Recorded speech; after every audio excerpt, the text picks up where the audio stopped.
Hi y'all, welcome back to my channel. If you're new here, my name is Megan with Her Courage to Plan.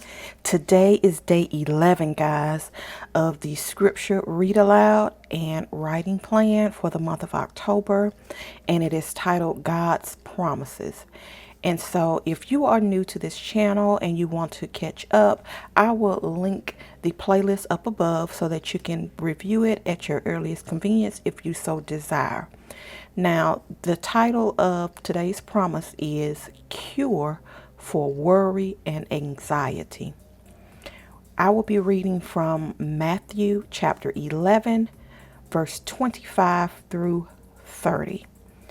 And after I read the scriptures, I will write the scriptures out and I will come back and close out with you guys. All right, so I'm going to go ahead and get right into reading the word from Matthew chapter 11, verse 25 through 30. At the time Jesus prayed this prayer, O Father, Lord of heaven and earth, thank you for hiding these things from those who think themselves wise and clever, and for revealing them to the childlike.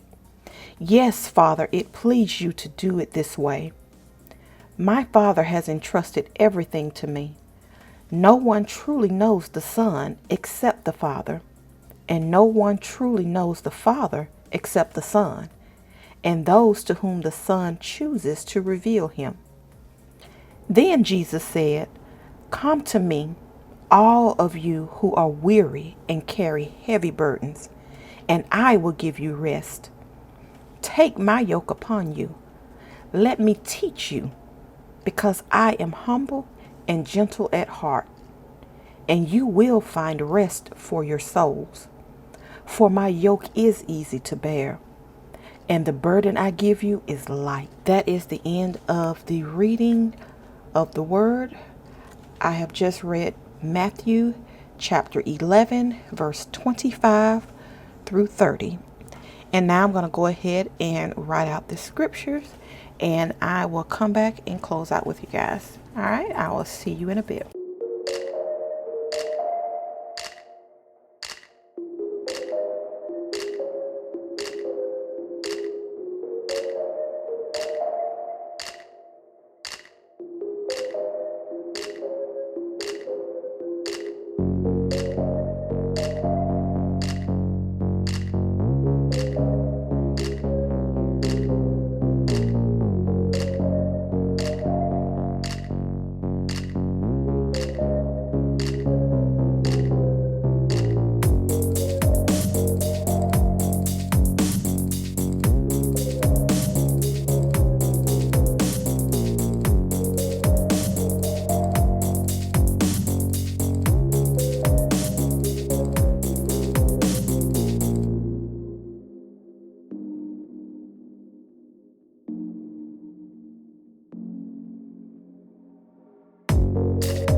Alright guys, I have finished writing out the scripture for Matthew chapter 11 verses 25 through 30. I did lay down a few journaling elements, and I truly hope that you all enjoyed this and that you have been blessed by the reading of the word. And I will see you all again tomorrow. Bye.